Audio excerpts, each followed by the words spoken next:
não é que seu chefe não quer promover as pessoas, é que ele não quer promover você.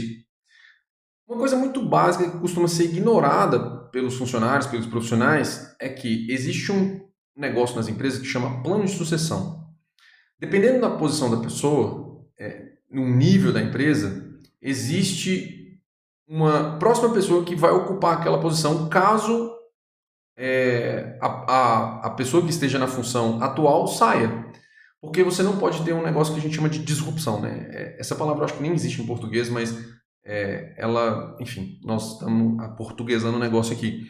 Para não existir uma quebra nas entregas em geral que acontece nas empresas, né? Então imagina, se você é um diretor, se você é um gerente e uma pessoa ali em uma função estratégica, né, de produção, por exemplo.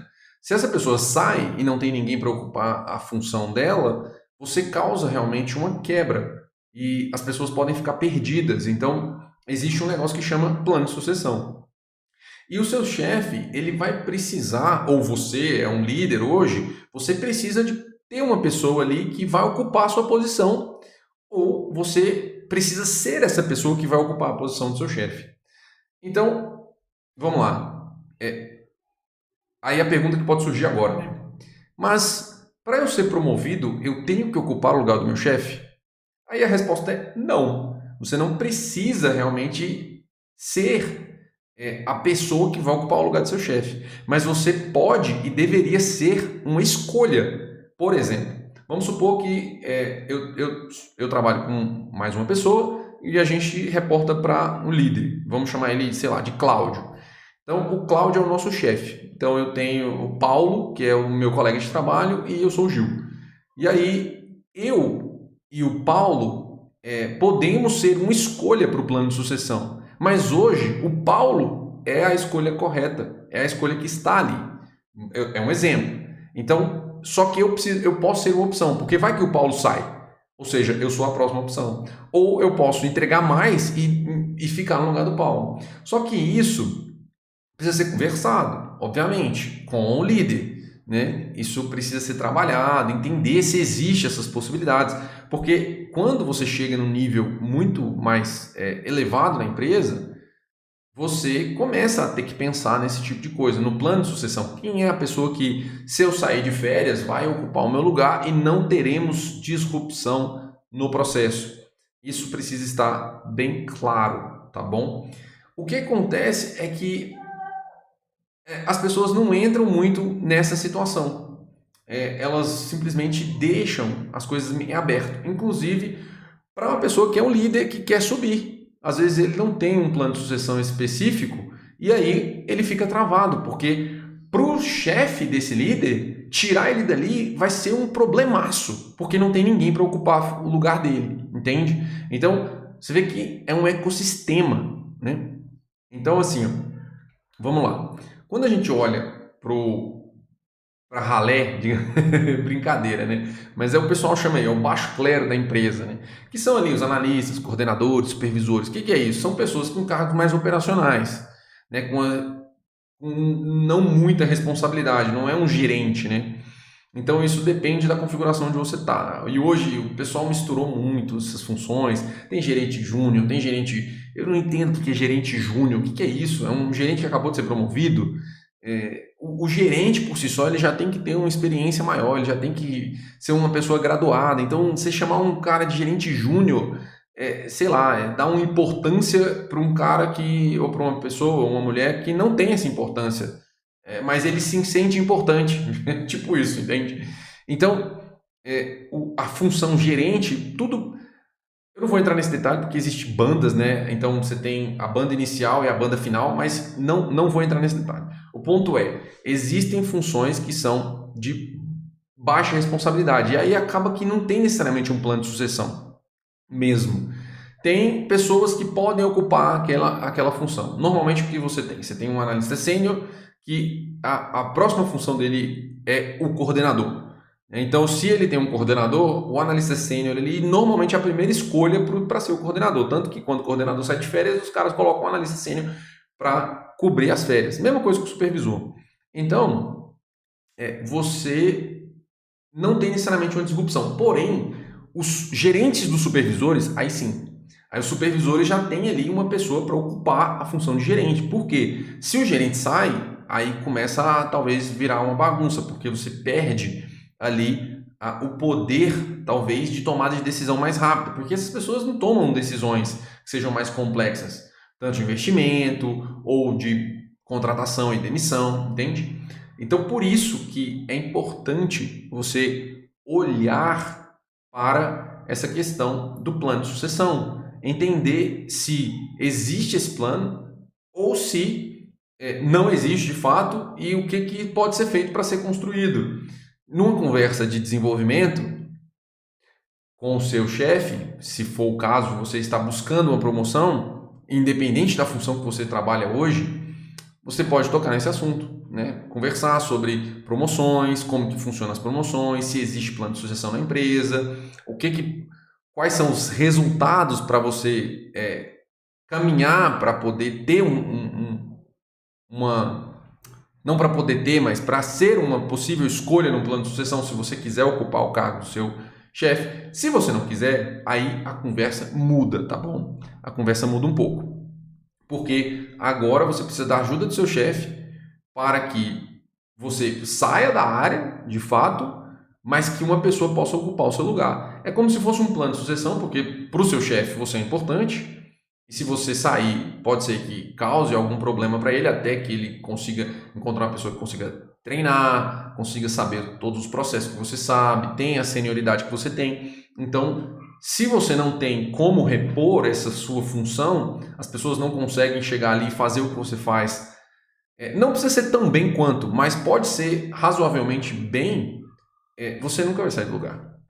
Então, como que funciona essa história, né? Se existe o plano de sucessão e para eu ser promovido, eu preciso me considerar nesse plano. O meu chefe precisa me considerar nesse plano, né? Poder saber que ele pode contar. Deixa eu ver, eu acho que eu tenho que reformular essa frase, mas entender que ele pode contar com você. Perfeito? E para isso, você precisa passar confiança. Você precisa dar confiança suficiente para o seu chefe de que se alguma coisa der errado, você sabe resolver. E se alguma coisa der errado, você vai assumir a responsabilidade. Não, você sabe que não vai ser puramente, porque a responsabilidade nunca é única. Digamos assim, apesar de que isso acaba sendo puxado para o gerente, para o líder. Mas a responsabilidade de dizer, olha, eu falhei aqui e realmente eu preciso melhorar em tal e tal ponto. Ser capaz de falar isso. É claro, você não vai se autodestruir, mas ao mesmo tempo você tem que saber encarar a bronca. Eu vou te dar um exemplo. Uma vez viraram para a minha equipe, eu estava fazendo um projeto e tinha uma pessoa que era o patrocinador desse projeto, ou seja, era a pessoa que pôs o dinheiro. Essa pessoa falou assim, vocês conseguem entregar o projeto até tal data? E aí fez aquele silêncio, sabe? Fúnebre. Porque era muito difícil a entrega. Era um projeto complicado, era um projeto com muitas nuances, né? E aí eu quebrei o silêncio e falei assim, porque eu era o líder principal do projeto. Eu falei, a gente tem outra possibilidade? A gente tem como aumentar esse prazo? A resposta foi não. Aí eu falei, então não tem o que fazer, a resposta está dada. Eu não tenho que chegar aqui para você e falar, não, eu preciso de mais um mês, ou não. Se não existe possibilidade de mudança, tem que fazer acontecer até aquela data. A gente fez acontecer aquela data, implementou. Depois precisou de alguns ajustes? Precisou, porém foi implementado naquela data. E isso é normal. Quando você tem projetos que são mais complexos, você implementar um projeto e botar ele para rodar, é normal depois ter um ajuste ou outro, porque muitas coisas acabam mudando nesse trajeto. Então, quando o meu chefe, olha para isso e vê que eu fui capaz de tomar uma decisão que era difícil, porque poderia ter alguém ter dito, né? Não, vamos pedir mais um mês. Aí o cara fala assim, não tem mais um mês. E aí, o que você faz? Você sente e chora, entende? Então, não é. Você tem que chegar, beleza, vamos fazer dar certo com o que a gente tem. Entendeu? Se você não passa confiança para o seu chefe, você não é capaz de assumir a função dele e que a qualidade vai ficar tão boa quanto a dele, se não melhor, ele nunca vai te promover. Eu vou repetir isso. Ele nunca vai te promover. E sabe por quê? Porque você não passou essa confiança para ele. Aí você se torna uma pessoa insegura, medrosa, você não tem coragem de dar a cara a tapa lá, ó, você não tem coragem de chegar lá e apresentar uma coisa na reunião, apresentar um projeto, fica com medo de falar com as outras pessoas, com os outros gerentes, abaixa a cabeça quando alguém fala mais grosso, principalmente quando você tem ali a informação, o dado, o fato, e a pessoa levanta a voz.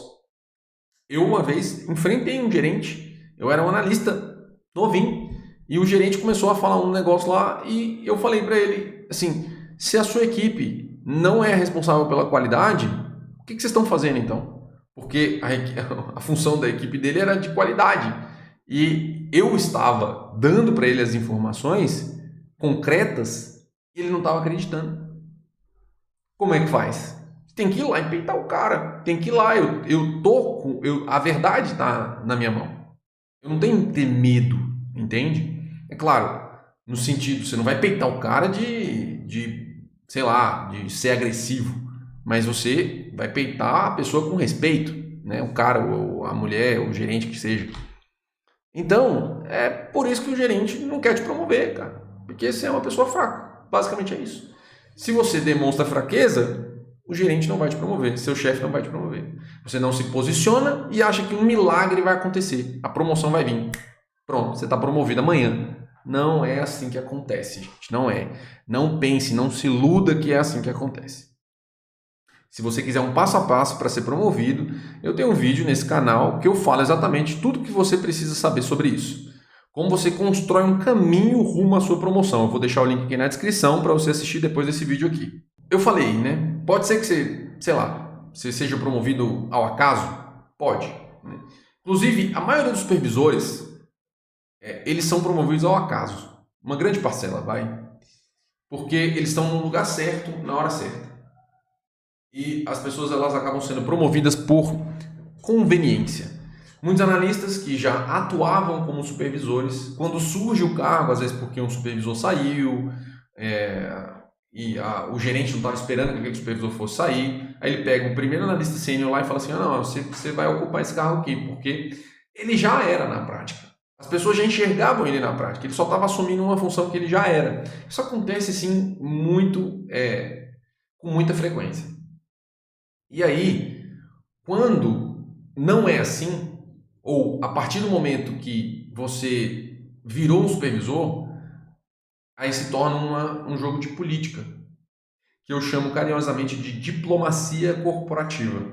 O que é isso? É você saber qual público você está falando, é você dosar o que você está falando e você saber quem manda e quem obedece. É aquela velha frase, manda quem pode, obedece quem tem juízo. E a sua função vai ser qual? Aqui, gente, independente da posição que você esteja. Você pode ser um analista, analista que seja. Você pode ser um supervisor, você pode ser um gerente, você pode ser um diretor. É mesmo, se você for um diretor também vale, tá? Você precisa facilitar a vida de quem te contratou. Simples assim. Você precisa facilitar a vida das pessoas que trabalham com você. Esse é o principal ponto que você precisa trabalhar. Se você não fizer isso, você vai continuar nesse cargo que você está hoje por muito tempo. Por um bom tempo. Isso quando você não for demitido. E aí vem a clássica pergunta, né? Agora é a hora de você perguntar. Nossa, Gil, e aí? Como que eu facilito a vida do meu chefe? Como que eu faço? Então, vamos lá. Facilitar a vida do seu chefe é simples. Você vai resolver problema. Você não pode e não deve, e aqui, gente, eu estou falando você não pode e não deve, você faz o que você quiser de sua vida, tá bom? Mas a minha recomendação é você ir nesse caminho porque existe uma política por trás disso aqui. E não adianta você ficar chorando, falar, não quero fazer política, não gosto disso, parará. Gente, a vida é assim. Você vai, de fato, fazer conexões que, eventualmente, você vai precisar fazer uma política ou outra. Entende? Porque aquelas pessoas ali, elas influenciam a sua carreira. Então, não tem o que fazer. Se você não fizer, outra pessoa vai fazer. Pronto. Entende? É isso. As oportunidades, elas nunca são desperdiçadas. Se você não aproveita, outra pessoa vai aproveitar. É isso. Então, como que eu resolvo o problema pro chefe? Primeiro, você não pode ficar perguntando para ele toda hora as coisas. Se você ficar perguntando pro seu chefe toda hora as coisas, você não vai ficar nessa posição por muito tempo, ou seu chefe vai te direcionar para uma outra área, ou você vai ser demitido. Sabe por quê? Porque para que ele te contratou se você fica perguntando as coisas para ele o tempo todo? Para nada, né? Você se torna um peso para ele. É claro, existem chefes bons e chefes ruins. Quando você tem um chefe bom, ele vai te dar uma orientação, ele vai te dar um caminho das pedras.